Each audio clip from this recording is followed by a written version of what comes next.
Assalamualaikum warahmatullahi wabarakatuh. Selamat datang di podcast Bincang Unimus bersama saya Mentari dan masih bersama topik kesehatan. Kalau sama Mentari pasti selalu membahas tentang topik kesehatan. Hari ini kita akan membahas sesuatu yang inovatif dan menjadi harapan baru di dunia medis. Apa itu? Keren banget nih pokoknya pembahasan hari ini tentang stem cell terapi. Ini sebenarnya terapi apa sih dan bagaimana manfaatnya serta siapa saja yang bisa memanfaatkannya. Untuk membahas topik ini kita sudah kedatangan tamu spesial, seorang dokter spesialis dari Rumah Sakit Unimus. Beliau adalah spesialis penyakit dalam. Selamat datang, Assalamualaikum Dr. Arif Rahman, SPPD Vinasim Vinem Aivoka Viscua. Betul dokter? Betul. Oke, panjang kali ini, memang pendidikannya lama sekali dan hebat sekali ya dokter. Boleh disapa dulu pemirsa kita dokter? Ya, Assalamualaikum warahmatullahi wabarakatuh. Selamat siang kepada seluruh pemirsa di Unimus TV ya? Iya, betul. Unimus TV, gimana kabarnya? Tentu sehat semua ya? Iya, harus dong. Walaupun cuaca lagi galau-galau gloomy gini ya dok ya? Iya. Tapi harus jaga kesehatan. Oke, dok, ini kan dokter ini, beliau ini sebagai salah satu pionir dalam penerapan terapi stem cell dan di Rumah Sakit Unimus ya dok.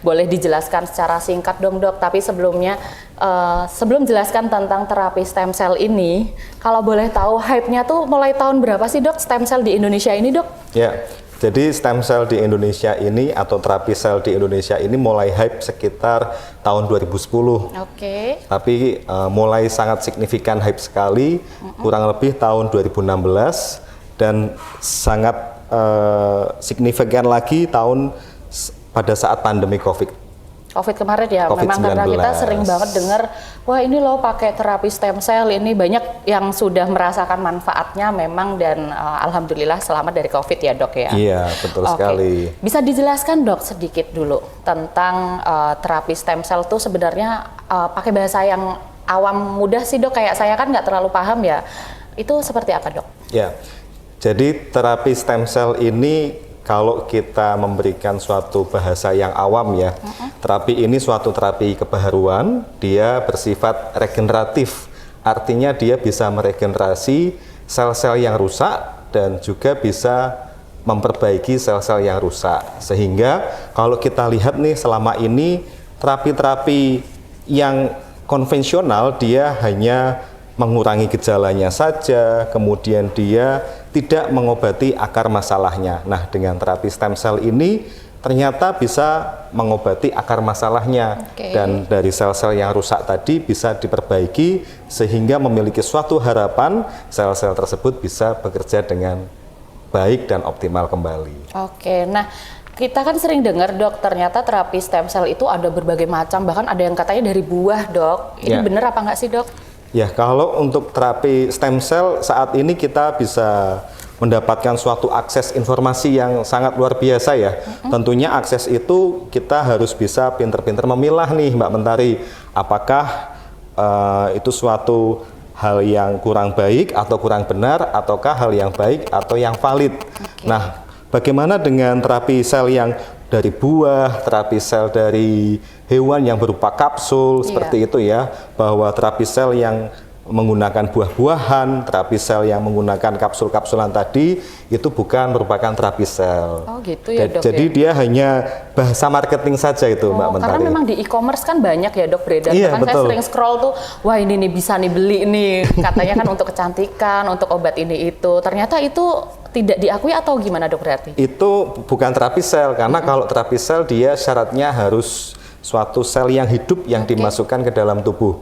Tentunya kalau dia berupa kapsul, berupa serbuk minuman, dia akan masuk ke saluran pencernaan yaitu lambung.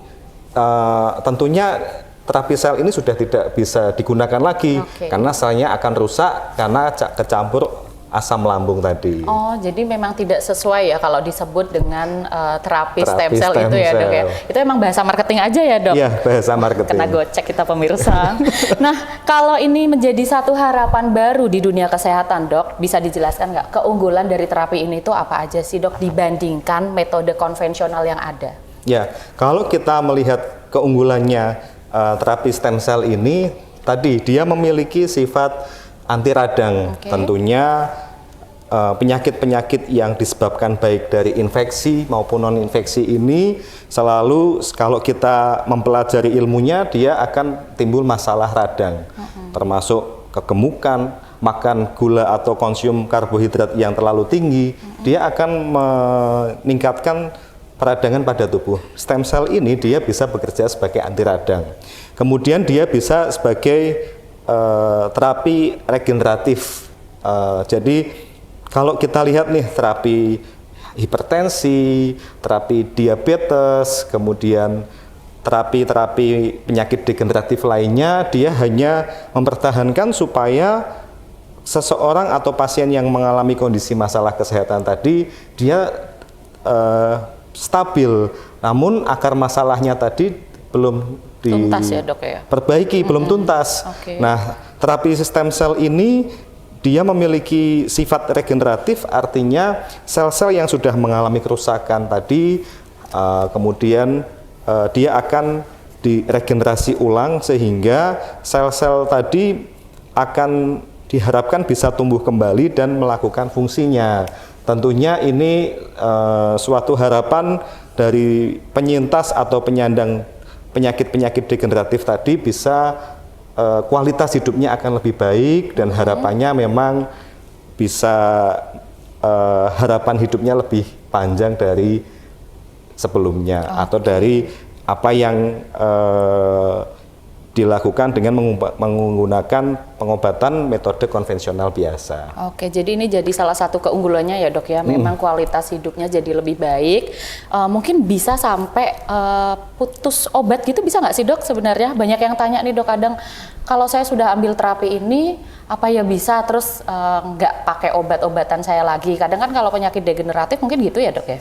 Ya, tentunya ini yang menjadi suatu pertanyaan yang paling sering oleh pasien-pasien nih, dok kalau saya minum obat ini apakah nanti bisa sembuh total tanpa minum obat? Nah, saat ini memang terapi sel ini menjadi terapi adjuvan atau terapi tambahan dengan harapannya memang ketergantungan dari obat-obat tadi itu bisa dikurangi. Tapi apakah nanti bisa lepas obat?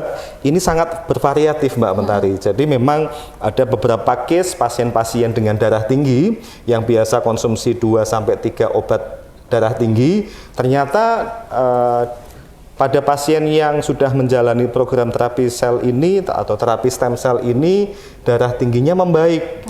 Awal mula gejalanya, dok kok saya pusing ya, saya lemes ya, setelah ditensi ternyata tensinya drop. Padahal biasa dia atau pasien tersebut mengkonsumsi 2-3 obat. Akhirnya coba dilakukan penyesuaian dosis, kita turun dari 3 jenis obat, turun menjadi 2 obat, turun menjadi 1 obat, dan tentunya ini memberikan suatu dampak yang luar biasa ya. Kan kita lihat nih masyarakat kita, kalau kita konsumsi 3 obat dibandingkan hanya konsumsi 1 obat atau bahkan lepas obat, ini kan suatu hal yang sangat baik ya Mbak Mentari ya. Iya, wah jadi ya itu ya harapan barunya tuh ada di situ. Iya. Nah kalau gitu ini kan emang luar biasa sekali ya dok. Terapi ini tuh cocok untuk siapa aja dok? Saya cocok nggak dok untuk ikut terapi itu dok? Tapi kan saya insya Allah sehat dok. Sehat ya. Iya. Jadi dok? siapa saja sih yang membutuhkan atau yang dapat menggunakan terapi stem cell? Yang pertama adalah penyakit-penyakit atau seseorang yang memiliki penyakit degeneratif. Contohnya diabetes, osteoartritis itu pengapuran pada sendi-sendi, terutama yang paling sering nih pada bagian lutut. Kemudian benar, hipertensi, juga pada seseorang yang mengalami cedera, contohnya luka bakar, ada cedera otot, dan tentunya bagi seseorang yang ingin mendapatkan suatu terapi inovatif yang dimana tujuannya memperbaiki kualitas hidup. Sehingga kalau tadi pertanyaan Mbak Mentari untuk siapa, sebenarnya untuk siapa saja bisa. Jadi nggak ada kriteria tertentu ya dok ya? Ya, atau gimana? Kalau memang terapi stem cell ini apakah ada kriteria-kriteria tertentu? Tentunya ada pemeriksaan screeningnya, tetapi untuk siapa sebenarnya cocok untuk siapa saja, bahkan bagi seseorang yang tidak memiliki masalah kesehatan, dia ingin tetap mendapatkan kualitas hidup, menjaga supaya sel-sel tubuhnya mengalami proses permajaan. Ada beberapa masyarakat yang melakukan terapi stem cell ini untuk peremajaan diri, sehingga yang diharapkan selnya tetap dapat bekerja dengan baik, yang diharapkan kualitas hidup naik dan usianya juga lebih panjang. Oh, selain usia lebih panjang, misalkan yang sehat ini dapat terapi stem cell itu, Dok, bisa jadi lebih muda juga nggak, Dok? Ya, jadi pernah ada pasien yang menjalani terapi stem cell ini digunakan untuk peremajaan, kemudian dilakukan pemeriksaan usia sel. Itu pemeriksaannya dikirim ke Amerika itu. Ternyata usia selnya jauh lebih muda dibandingkan dengan usia aslinya. Sehingga ini tentunya hal luar biasa ya Mbak Mentari ya. Terapi stem cell ini bisa memudahkan sel daripada usia aslinya. Kayaknya habis ini saya langsung reservasi untuk konsultasi dan terapi kali ya, Dok ya. Nah, Dok, kan ini menarik sekali ya, tapi untuk dengan segudang manfaatnya seperti itu, Dok, untuk keamanannya sendiri gimana, Dok? Karena memang banyak masyarakat yang khawatir, lah ini terapi ini tuh aman apa enggak sih, Dok? Ya, berkaitan dengan keamanan ya, ini juga menjadi suatu concern dan tentunya pertanyaan-pertanyaan dari pasien, Dok, aman nggak sih terapi stem cell ini? Jadi terapi stem cell di Indonesia ini ternyata diawasi ketat oleh BPOM dan regulasi ini dikeluarkan dari Kementerian Kesehatan, di mana tentunya harapannya supaya stem cell atau terapi stem cell ini di Indonesia merupakan terapi stem cell yang benar-benar berkualitas, kemudian tidak membahayakan, sehingga harapannya keamanan, efektivitas, dan tentunya etika penggunaannya dapat digunakan dengan baik. Oke, nah berarti aman ya, Dok ya, kalau dibilang bahwa terapi ini bisa digunakan itu tadi untuk siapa saja tanpa ada kriteria apapun yang memang ingin sehat, ingin lebih sehat gitu ya, Dok. Boleh dikatakan bahwa terapi ini aman digunakan. Nah biasanya sampai seperti apa sih, Dok, prosedur untuk menjalani ini? Screeningnya boleh di-spill, Dok? Ya. Jadi tentunya prosedur ini dikerjakan oleh tenaga medis yang ahli, kemudian pada fasilitas yang sudah tersertifikasi. Harus sesuai ya, Ya, nggak boleh nih, Dok, sesuai, asal-asal sini aku ini di rumah gitu, nggak boleh ya, Dok ya? Ya, memang harus tenaga medis dan fasilitas yang tersertifikasi. Kemudian tadi pertanyaannya apa tadi Mbak Mentari? Boleh nggak, Dok, di persiapan atau screeningnya di-spill sedikit dong, Dok? Ya, tentunya screening ini berkaitan, yang pertama apa sih tujuan dari pengobatan stem cell yang akan diberikan oleh pasien atau penerima stem cell. Yang kedua adalah kita juga harus men-screening nih, apakah kalau memang terapi stem cell ini akan diberikan, kita screening apakah ada masalah terutama bakat-bakat keganasan atau kanker pada pasien yang akan menjalani terapi stem cell ini.